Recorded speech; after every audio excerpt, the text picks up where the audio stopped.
Hello, I'm Terry Christensen, and this is Valley Politics. We've seen lots of headlines lately about land sales and planned developments in downtown San Jose. So is downtown about to take off, or will it continue to struggle? To help us understand the prospects for downtown, we'll talk with Mark Ritchie, a longtime downtown commercial real estate broker. If you've been downtown, you'll recognize his name from all those Ritchie commercial real estate signs. And then Councilmember Raul Peralez will tell us what's going on in his downtown council district. We'll conclude with our interview with Margie Matthews, a council member in the 1990s. Margie has a special perspective on how the council has evolved because she served again in 2015 when there was a vacancy on the council pending a special election. And that's what's coming up on Valley Politics.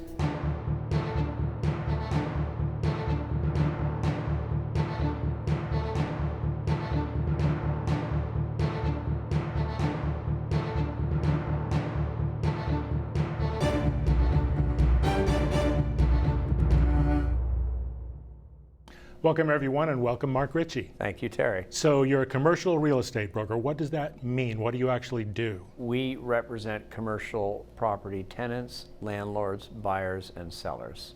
Everybody. Everybody.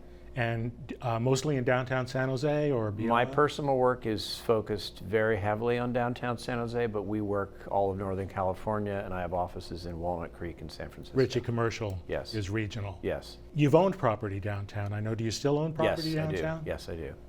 Besides your office? My office on Santa Clara Street, and I own the building at First in San Fernando that's got Rookies Sports Lodge in it. Oh, yeah. And then I also own a parking lot on my block. You also live and work in San Francisco.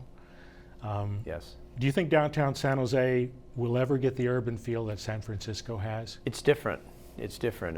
We will never have the densities that you have in San Francisco, either in the downtown core or in the neighborhood retail streets. It's not possible in terms of how we're built as a city. So it seems to me one of the challenges for downtown San Jose compared to San Francisco is getting people out of their cars. We're such a car culture in San Jose, and I don't think you can have the kind of street life that we see in San Francisco unless we can get beyond that culture. Do you think that's possible in San Jose? I think it's possible in terms of feet on the street just because of how small downtown is. It is small. So you're really only dealing with 2 or 3 streets that have the main focus of people, and so separate from the density of people living in, say, a Hayes Valley or Fillmore Street, we, I think, can have similar kinds of numbers of feet on the street itself just because of how small downtown is and how great population there is within minutes of here. And Bart, when it happens, if it happens... Game changer. Yeah, it could be a big game changer, for density downtown. Total game for changer. Feet on the street and so on. I guess the other reason I'm a little skeptical about the future of downtown San Jose is that it seems like a lot of it so far has been built for white people. And San Jose is 2/3 not white. So what's going to bring Latinos and Asians downtown? I think that kind of distinction is going to become less meaningful over the years. I don't think anybody will really pay much attention to that in the 20 or 30 years. I think we'll all be fully blended, to be honest with you. Just thinking about when I go to San Pedro Square, for example, it's pretty diverse there and pretty young. Yes. So I think one of the things that might change what I've just described is the millennial generation and the younger generations beyond that, who might be more likely to come downtown than their parents and grandparents have been. Yeah, I don't think anyone will notice those differences within a generation and a half, certainly. Except Donald Trump. Except for people in other parts of the country. Okay. So you've been an advocate for taller, denser buildings downtown. But the airport is part of why we don't have taller, denser buildings downtown. Is that a concern for you? Do you think it's feasible to build taller, denser in some parts of downtown? The airport is the biggest curse on downtown. Curse? Yes, the location of the airport. Okay, but it's also an advantage. People like being close to the airport. Every city in the world, airports are 20, 30 minutes away. Nobody bats an eye. I can be door to door, my house to the gate in 25 minutes. I live downtown. It should be 20 minutes south, and downtown should have 40-story buildings. But it's not going to be. No. So is it possible to do higher density maybe on the fringe of downtown and out of the flight pattern? I don't think you'll see in the portions of the city where there aren't the restrictions because of the flight path. I don't think you'll see the allowed densities that would be super high-rise construction. That always tends to the middle of the city. Cities are always shaped like this. Yeah. They're not shaped like this, and San Jose is shaped like this, and that's because of the airport. And so it restricts developers' ability to make money. So it's not going to be like this. No. So when you build a 17-story building in downtown San Jose, all the infrastructure and cost that's required to build that building is the same as if it were 40 stories. And this is the issue. This is why we don't have 20 cranes swinging right now.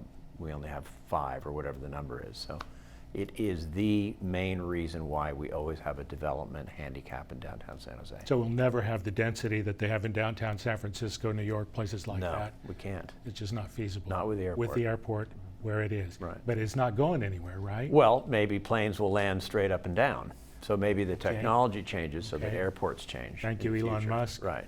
Yeah, okay.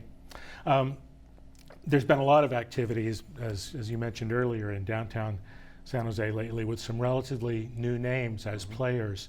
Jay Paul, Gary Dillabaugh, a bunch of others, plus Google, of course. We'll come to Google in a minute. So should we be optimistic about this? We've had our hearts broken by big developers in the past. Remember Corwin Yes. Booth or Kimball Small? They were going to do wonderful Yes, things. yes. That just didn't happen. Yes, yes. It's going to be different now? I do think so. I think we've reached a critical mass where we're not going to fall off the edge again. And remember, that was the period where downtown was recovering from a virtual abandonment of some 50 years. Yeah. So the recovery from the entire abandonment of downtown San Jose was really rough. And we used $3 billion in lighter fuel from the redevelopment agency, which was needed to start the goals. But the early pioneers, there were some really rough patches. I don't think that's going to happen. We will have the economic swings that will stall. Yeah. But I think it's at the point where the density and transportation dynamics pretty much secure downtown's average continual growth in the future. So you mentioned the $3 billion that the redevelopment agency put into downtown. For people who don't know, the redevelopment agencies existed. We had one in San Jose for over 50 years. Generated a lot of funds that could be concentrated in redevelopment areas, including downtown. $3 billion, Convention Center, the Hammer Theater, Children's Discovery Museum, the Arena, the Tech Museum, the Fairmont Hotel. It's a long list. Did we get our money's worth for that $3 billion?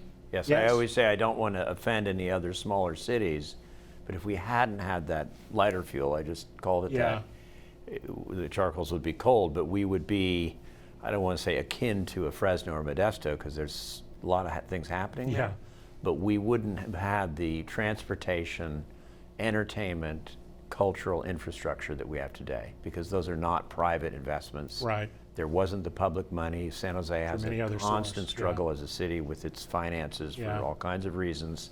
So we really needed redevelopment to do those great public projects. Redevelopment ended in 2012, ended by Governor Brown to get the money into the state treasury.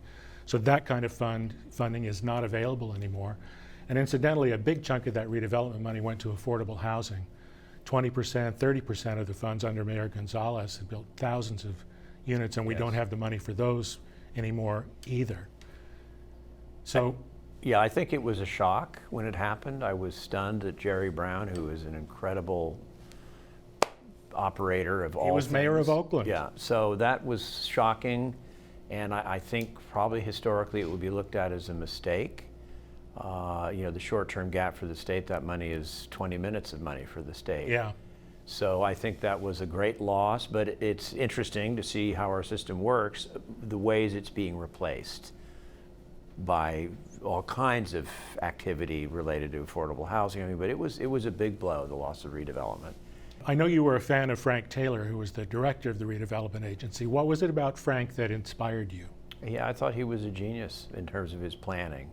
He was our houseman, if you know the history of Paris. Yes. He looked at the grand plan when nobody would have looked at that. Anchoring the city on the west with the arena and on the east with City Hall, both of which were cliffhangers that almost didn't get built, and now looks so obvious that you have to have those. And so he was, and also it was his level to detail that I always go to those manhole covers that I've referred to. Those are brilliant. Who would think of decorating manhole covers to look the way that he did? So, and because the detail of how design meets the street is so important. It's something we're still very, very lacking in most developments, is how buildings meet the street. It's not the top 20 floors, it's the bottom 20 feet that affect how people perceive of a building and the city around it. And the palm trees were largely Frank Taylor too. Brilliant. Yeah? Speaking of the ground floor, are we ever going to have ground floor retail in downtown San Jose? Is that just something that is not going to happen in a modern downtown anymore? Besides restaurants and bars, of course. There's a market for it. So when I get in this discussion, which is often in political and business circles, I always like to remind people of the Muji store in downtown San Jose. Oh, I love the Muji store. We brokered that deal. Yeah. Muji is something that every city would die to have in their city. It's considered the hippest, small format, design-centric, general merchandise department store that you could have, because it's only in 9,000 square feet, I'm going to say, or 7,000. They're doing very well here. Good. They're very closed about that, but they're doing very well here. So there is a market, but at the same time you have that, you have the general world changing in retail because of the Amazon effect. So the irony is that our reliance and dependence on what I call drinking, dancing, laughing, that's a nod to improv, and screwing, that's hotels, is not a bad thing, because merchandise fashion retail on the street is dying. It's dying in all cities. It's dying in San Francisco. It's dying on Union Street. It's dying on Union Square. It's changed completely the way we merchandise and sell because of the changing economy. So we should stay close to drinking, dining, dancing, and screwing, and do as much of it as we can in downtown San Jose. All right. And maybe a little shopping if we get another. Right. No, I could see That'd that, be nice. but merchandise retail is getting a really I rare, get it. and fashion retail. Sadly. The next really big thing for downtown seems to be the Google project. What do you think about that project? Well, just in context, let's just say in San Francisco, let's call that an 80 million square foot office market. Okay. Let's call downtown San Jose a 10 million square foot office market. Those are real numbers. 80 and 10. And Oakland is 30 million. Okay, just to give some perspective of how diminutive downtown San Jose's office market is for all kinds of reasons, historic, geographic, freeway, constriction, all these things. Google's building 10 million feet. That's like somebody building 80 million feet in San Francisco or 30 million feet in Oakland. It is unprecedented to have a single user come in and build as much space, or plan to build as much space, as exists in the entire city. It's astonishing. The Google site is so parallel to the Mission Bay development in San Francisco. It's quite something when you really think about it. The arena, the ballpark, and you look at Mission Bay, which took 20 years. I mean, it wasn't 40, from empty rail yards to what you see there now, which is, by the way, almost complete. The irony is Mission Bay's last development is about to be done right when we start our West Side development.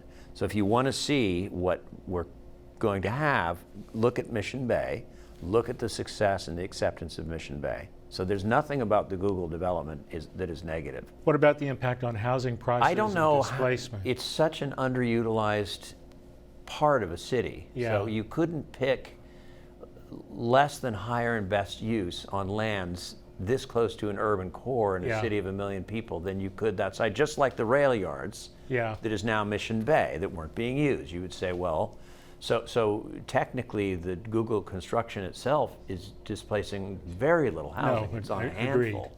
So we're not coming in, it's not like redevelopment in San Francisco in the 70s where they literally destroyed entire But it's the ripple effect out through the community. But these are the people that work here.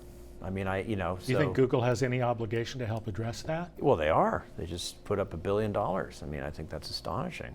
It's incredible. I think they're going to be very good citizens about it all. We all hope so. Yes, yeah. We all hope so. And we probably couldn't get a better company to do this kind of project. I mean, can you imagine what other cities? That's the best hope. Look what those East Coast cities did to themselves to try to get Amazon. How embarrassing. And look what we didn't have to do, right? Well, we're almost out of time, but I have a couple of really important questions. Okay. So what's your favorite restaurant downtown? Well, I am a huge fan of Original Joe's. I know that's not original, and I've seen some of my good friends there from time to time, but I like to go surfing in Santa Cruz in the afternoon on a cold day when I come back and sit at Joe's with the fire going and tell them how to cook my meal. I'm a very happy man. You sit at the counter? Oh, it's fantastic. Of It's course. one of the great social restaurant experiences, and the food is actually quite fresh and delicious. And we have a fair share of good, great Italian restaurants like Paisano. It's just superbly done. The vegan place, Good Karma on First Street, is Very a popular. really happening spot. That's an important restaurant for downtown. Yeah. Because the demographic and crowd it attracts is very, very, not to say highbrow, I'm not sure what the word is, but it's a very engaged The kind of group people you want downtown. Exactly. It's exactly what we We've want. got seconds left. Favorite bar? I would say in Santa Cruz. In Santa Cruz? At this stage of my life, yeah, Okay. not too many in downtown that I Okay. frequent, yeah. Bar, OJ's is pretty good. Yeah, OJ's Very Bar is social. great. Yes, yes. Okay, Mark, we're out of time. Thank you very much for being with us. Thank you, Terry, for all you do. Thank you.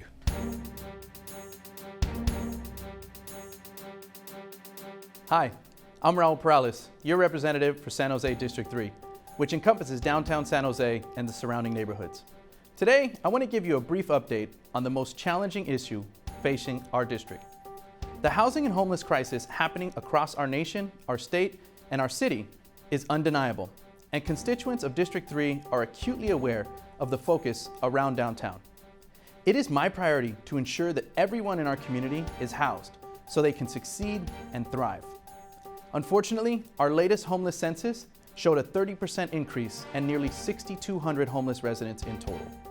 With this number growing, the urgency in implementing effective solutions is my top priority. This is why I have been a champion of affordable and supportive housing developments. They are the permanent solution to this crisis. And I'm proud to have championed the first two 100% permanent supportive housing developments in the city. Villas on the Park and 2nd Street Studios provide a total of 218 much-needed homes to our most chronically unhoused residents. In addition, North San Pedro Studios, which broke ground in April of this year, will serve our homeless veterans and add another 135 affordable housing units in our district. Although permanent supportive housing is nationally recognized, cost-effective, and adds to the overall well-being of our entire community, one particular challenge we face is the resistance from our neighbors. It's of utmost importance to educate our community that while their demands may be to simply abate the problem, the only permanent solution is building more housing right here in all of our very own neighborhoods. I recognize that affordable housing has been concentrated in our district and not equitably distributed across the city. In March, I directed our housing department to update the dispersion policy to ensure that affordable housing is built more equitably throughout San Jose. This crisis cannot be solved alone and will require the understanding and support of everyone in our community, including you. I invite you to join me for my monthly community chats.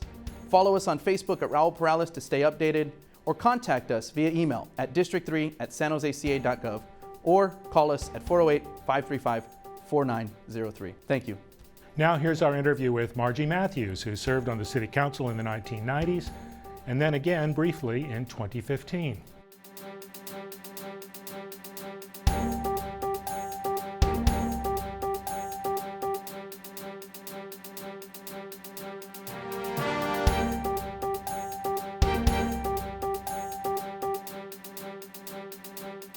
So, Margie Matthews, welcome to Valley Politics. Thank you. You served on the City Council in the 1990s, representing District 4, that's Berryessa, North San Jose, and El Viso. And then you served again in 2015 by appointment when there was a vacancy, they were waiting for a special election. So, two pretty different eras on the council, and we'll want to talk about the differences as we go along here. But let's start with the 1990s. What was it like serving then? We had a woman mayor, Susan Hammer, female majority on the council. What was it like on the council in that era for you? Well, it was wonderful. Looking back, it was wonderful, and we knew it even then. You really? That it was great, oh yeah. I was elected in what was then called the Year of the Woman. And so there was so much national support for women. It was in the middle of the women's movement of that time. And not only that, but there was so much local support for women. There were role models and real active mentors, Susan Hammer, Janet Gray Hayes, Blanca Alvarado, Susie Wilson, who really took an active interest in nurturing the women who were a little bit younger, the women in the neighborhoods. And so, once we got on council, there was just tremendous support for one another and for doing a good job. And what do you think were your greatest accomplishments during that time? What are you most proud of? Well, I'm proud to be part of Susan Hammer's consensus group that rebuilt the downtown and drew a green line and opened up all the boards and commissions to diversity. But on a personal level, I think the biggest victory was also the biggest challenge, and that was stopping development on the Berryessa hillsides. When I got into office, there was tremendous pressure to build a lot of houses up there in the East Foothills, and I just couldn't have it. We were in the middle of an environmental movement that was trying to create a green line. There was a Committee for Green Foothills. Those hills had had a horrible landslide in the 80s where houses broke in half and fell down the hill. The Oakland fires had happened.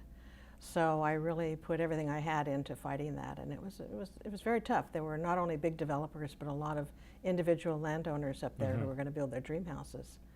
But working with the planning department and good support from the community, we managed to put an ordinance in place that required a geological study before any building would be done, because the whole hills were moving. Yeah. So it was a tough fight. It was 6-5. Really? And we won, and it was great. 6-5. 6-5. With the mayor on your side, of course. With the mayor and the women on our side. There was all six votes for it were women, you remember? I can't Maybe remember not. how the votes came down. Yeah, but close. Yeah, and then another one was gun control. Believe it or not, it was a big issue back then. People were buying cheap handguns called Saturday Night Specials, and I sort of led the charge to stop that. Yeah, you could buy guns 6 blocks from where I live in Negley Park then. Yeah. Yeah. Another very contentious hearing. The chambers were full. We had police escorts follow us home after the hearing. Another 6-5 vote, but we did ban the sale of cheap handguns for that year. And during that time, did you experience a major disappointment, something you weren't able to accomplish? It was pretty heady time. It was, it was good times and good consensus.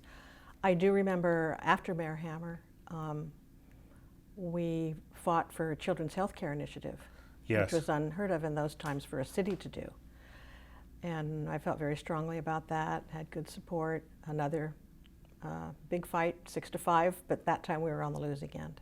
Yeah, you lost the first round. We lost the first round. But second round, I don't know if you were still on the council. But I had left the council then. Yeah, then the county took the lead, I think. The county took the lead, but then the council and Mayor Gonzalez eventually came along. Yeah. But you and your colleagues really put it on the agenda for the city and the county. Yes, and a lot of it is women being innovative, being family-centered, really coming out of the neighborhoods. Yeah. We weren't real estate developers, we weren't attorneys, we weren't looking for career opportunities. We were just a bunch of women coming out of the neighborhoods. It was a really wonderful time. And it was the women on the council and the county board that pushed for it successfitely. Yeah. Ultimately. I have to mention Alviso because it was a big success, but it continued to disappoint. It was a neglected community. Yeah. Garbage dumps, sewer treatment, flooding, toxics, and the first thing I did as a new council member back then was to get the votes for a task force, a master plan task force. Angry community, very difficult. We met once a month. I remember telling my family I'm going out to Alviso for my monthly beating because they were relentless in their anger toward the city. But we did end up with a good master plan to preserve the historic identity there, and a youth center and a library. Yeah. So, but again, still disappointing. When I came back 15 years later, they're still angry, still trouble. So I got the votes to do a park master plan, to master plan the whole park area and consolidate all of the facilities. So. Is that in your first? That was the second time around. Second time around. We'll come back to that. Okay. Meanwhile, as Susan Hammer's final term was coming to an end, 1998, you thought about running for mayor and ultimately did not run. What? Yes. Why not? That probably was my biggest disappointment in myself. Yeah. But it just, I felt an obligation, I think, first of all, to carry on the work of Susan. I had worked for her for 7 years as her council aide, and then of course was a close ally on the council. And as she was leaving, we were all a little bit worried about what was going to happen to the city, and things seemed right for me to run. You know, I had a good record. I was getting a lot of support all the way around. So it was great. But then it started getting tougher. The pressure started building. I was advised to do things that I wasn't comfortable doing, just in terms of not being a council member first, but being a candidate first. And raising a lot of money. I started being attacked, and I started rethinking everything. And you know, it wasn't so much fun anymore. It was very, very difficult, and I started struggling with the decision. And ultimately, I came to a point just before declaring. You know, I really wasn't a candidate. I just thought, I can't do this. Everything has to be in place. As much as I love the city and thought I could be a good mayor, everything had to be right to make it work. So I thought I better step out now. It was very disappointing for me and my supporters, but you know, that's life. Every life decision, it has the pros and cons, and you know, you don't know what a decision is going to. But probably the right decision for you at the time. It was at the time. Yeah. I didn't have the fire in the belly, as they say. I'd lost essential. It's essential because it's tough. It's very tough. But you did come back to the council. I did come in back. 2015, almost 20 years later, to fill that vacancy for a few months. While the special election was underway. How was it different? Well, let me say how it was the same first. Okay. Same Tuesday morning meetings. Seemingly same issues. Really? Same discussions. Yeah. And I remember thinking, didn't we deal with this then? I thought we fixed this. Yeah. So that part was the same. And I got a text from the mayor the very first day or the first week, and he said, so is it really like riding a bike? And I said, yeah, pretty much. It's, you know, I was very comfortable back in that This is Mayor same Liccardo seat. this time around. Mayor Liccardo, yeah. But it was different. Well, first I got to go in the new city hall, a city hall that we had planned and fought for. Oh, and yeah. What a privilege to be able to go back. That happened in your term on the council. Yes, yes. The planning. There was way much more polarization than I had recalled. Again, Mayor Hammer led by consensus. Yeah. And there were two very visible sides in the city now. And I remember thinking, this is sounding like what's happening in D.C. It was just, you know, with the Republicans in D.C. and tactics. You mean a relatively pro-labor side, relatively pro-business side. And tactics, you know, that I had not seen when we were there before. Yeah. And then the other big difference was the Brown Act, which had very restrictive in council members talking to one another, resolving issues behind the scenes and working it out like the women did. This was so controlled that no one could talk to anybody, or more than a couple people. And then, of course, during the meeting, when the discourse is supposed to take place, everyone's on cell phones. It was amazing to me, really. Everyone was fixated on council their phones. Members. Council members. So no one was listening. Committee meetings, closed session, council meetings, everybody just had their head down.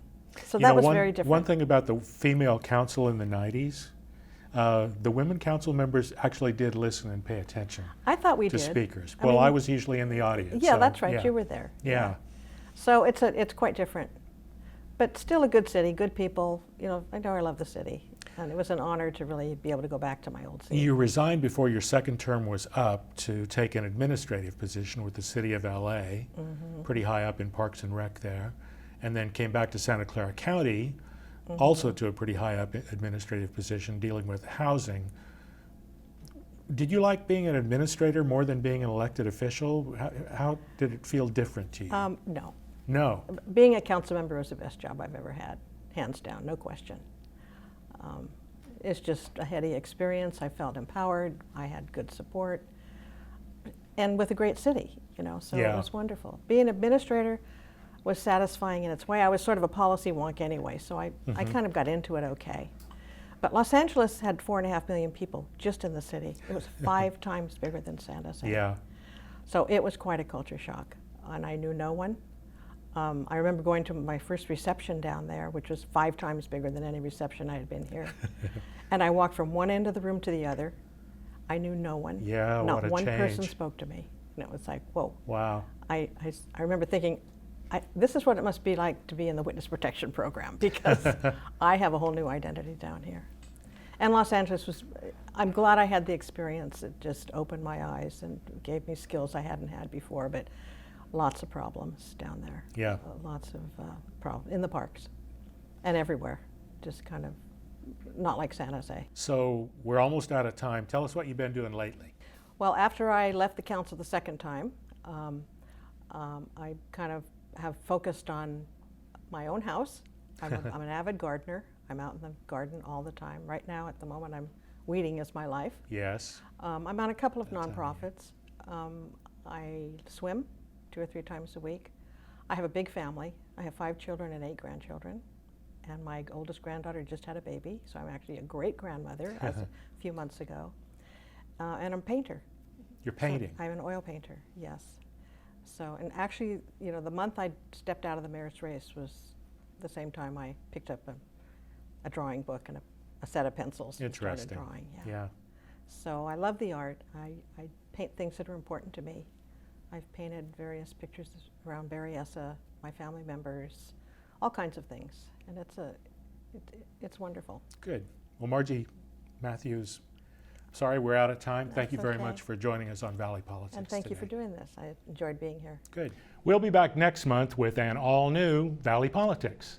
Meanwhile, you can catch up on our previous shows on our website at creatvsj.org or on YouTube by searching for CreaTV San Jose. And you can let us know what you think about our show and suggest future topics or guests by email at valleypolitics@creatvsj.org or on Twitter at valley_politics and by following us on Facebook. And now that's all, folks. Thanks for watching Valley Politics. See you next time.